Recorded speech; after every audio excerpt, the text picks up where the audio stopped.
Obviously, I was thrilled to receive the news that I was this year's winner of the Herblock. But I was almost as thrilled when I heard who the keynote speaker would be. Representative Jamie Raskin.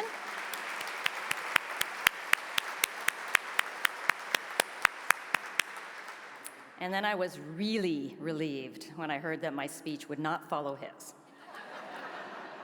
And you'll find out why. I'd like to begin by saying that I cannot overstate the importance of the Herblock Foundation for the editorial cartooning community.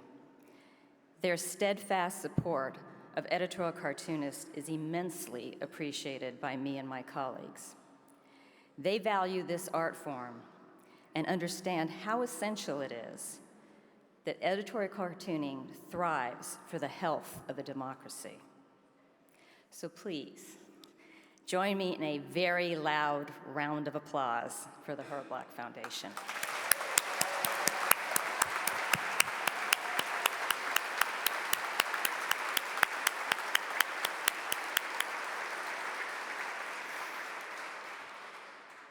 I'd also like to thank the judges.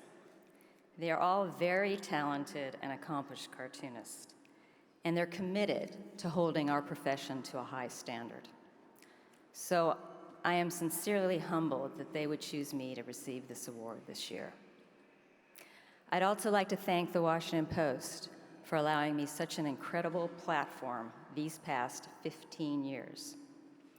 I hope my work has done them and Herblock proud.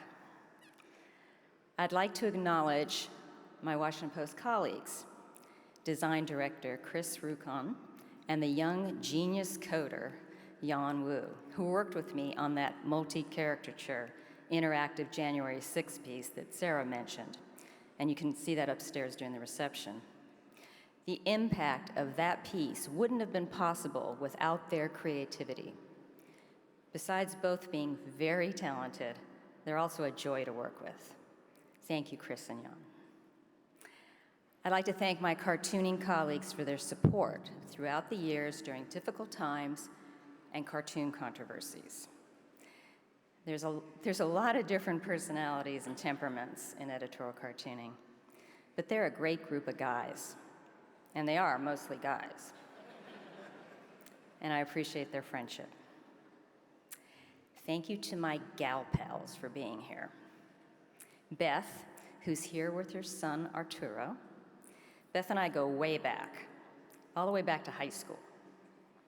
Beth is the one who will text me about some breaking news, after which we'll exchange a flurry of outraged messages. She'll also send me links to the latest Randy Rainbow videos.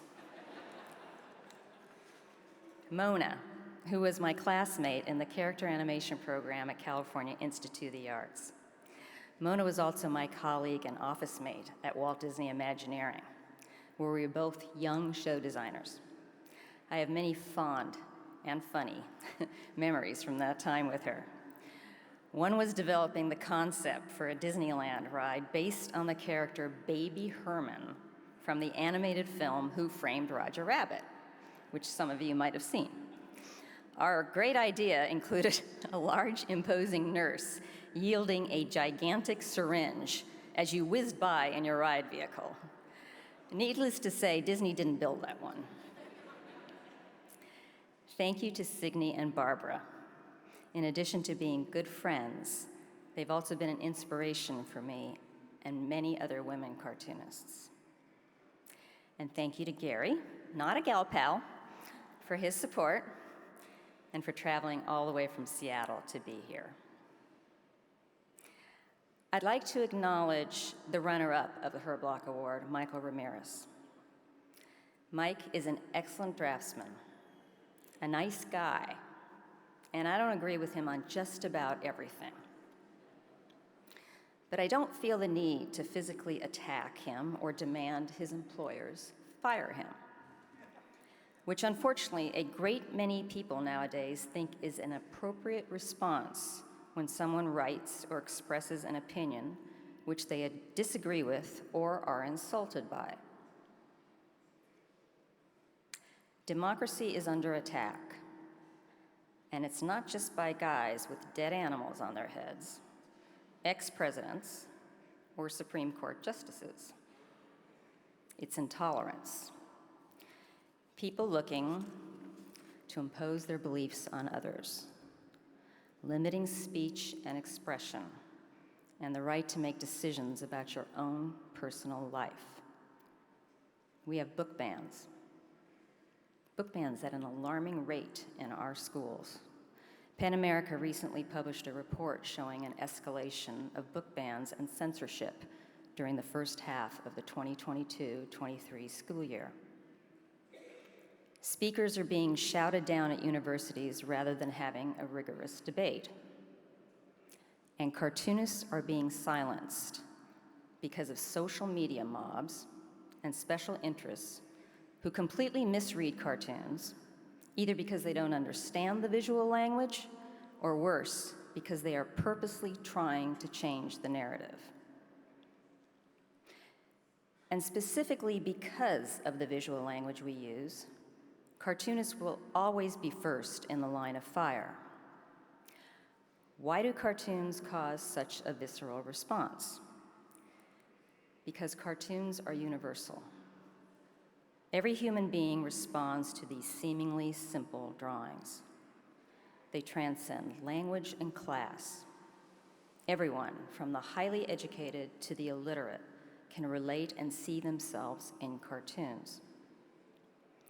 Editorial cartoons can be subtle, cutting, or humorous, but they also can be visually disturbing, depending on the subject matter.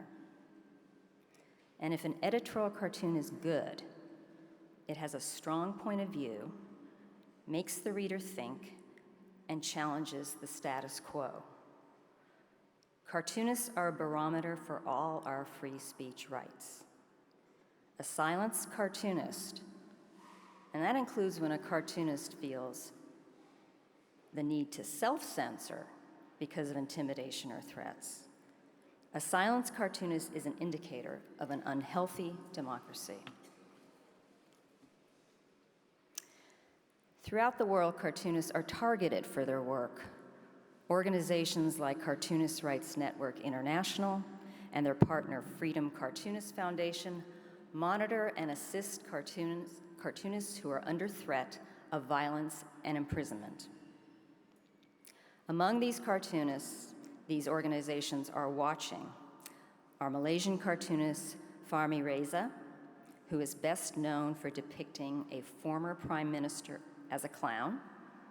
He has been detained and investigated under Malaysia's Sedition and Multimedia Acts for his criticism of government officials and members of the Malaysian royal family. Another cartoonist being monitored is Vimar Fuentes. Vimar has been denounced and challenged.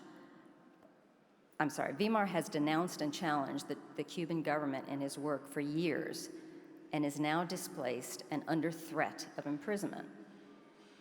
Turkish cartoonist Zehra Ömerdoğlu, whose so-called obscenity case comes to court in May, this month, over a cartoon which was meant to make people laugh during the early days of the COVID pandemic lockdowns.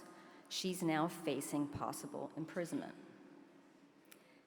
And Tanzanian Uptarus Fweta, whose home was raided while he was held over an Instagram post in 2021. He was finally acquitted last year, only to be immediately arrested again. While these cases might seem distant to us sitting here with our First Amendment rights, they're not an abstraction. This country's own growing intolerance for freedom of expression and deliberately spreading of misinformation is a worrying indicator of what could come. I came to editorial cartooning late. I was just shy of 30. My original plan was to enter the animation profession. I had studied to become a character animator, as Sarah mentioned, and went on to work in the field for a few years. I just wasn't interested in politics. But then something happened which changed my direction. I was working late one night in 1989 on a freelance project, and as I usually did, had the TV on as background noise while I drew. The Tiananmen Square massacre unfolded live in front of me. I was shocked and horrified that a government would kill its own young people, its future. Maybe the reason it had such an impact on me was because I was close to the ages of the protesters. But I immediately put my deadline aside and created my first editorial cartoon. From then on, I regularly read newspapers and watched the news. I became addicted to C-SPAN. I continued to draw occasional editorial cartoons, but just for myself. I never tried to get them published. And then, in 1991, I watched the Anita Hill Clarence Thomas hearings. As a young woman who had dealt with sexual harassment and discrimination, watching all those senators, both Republican and Democrats, not believe Anita Hill infuriated me. I decided right then and there to put together a portfolio of cartoons and send them out to newspapers throughout the country. Good thing I didn't know anything about the newspaper business, or that the overwhelming majority of editorial cartoonists were men. Ignorance is indeed bliss. Fast forward almost 30 years later, and I'm an editorial cartoonist working for the Washington Post and watching the Kavanaugh hearings. And nothing has changed. I am happy to say, though, that things have changed elsewhere. There are many more women participating and being recognized in the larger cartooning profession, although there's still not very many women editorial cartoonists in this country. But the past few years, I've been teaching a college class about editorial cartooning, and women always make up the overwhelmingly majority in my class, which is completely different from when I went there. Now, if women could just achieve pay parity and stop being passed over for the top cartoonist position on a major paper, then we'd be getting somewhere. I'll end with what has become sort of a tradition for the year's winner, which is meeting the great cartoonist Herblock. As time goes by, there are fewer and fewer cartoonists who have, but I've been around long enough to tell you one of these stories. Like several of my colleagues, I have been the recipient of Mr. Block's kindness. Soon after moving to DC, I got a chance to meet him in person at the old Washington Post building. And yes, I recall his office being just as messy as all the photos you've seen. He gave me his latest book about his cat Bella, and charmingly inscribed, "To Ann Telnaes, a peachy cartoonist, with best regards from Herblock." Yes.